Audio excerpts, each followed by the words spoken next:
There we go. That was off a desk. It's the Tung Lock manufacturing number 909, made in Hong Kong. Got it out of an old desk.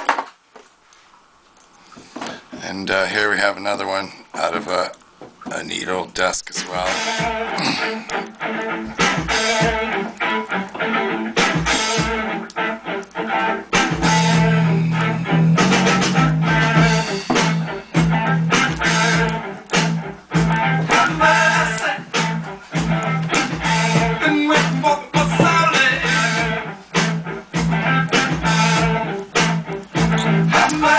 I picked both of those using the back side of a short hook.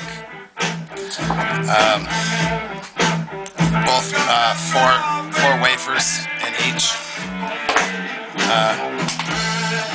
piece, and don't break the lock.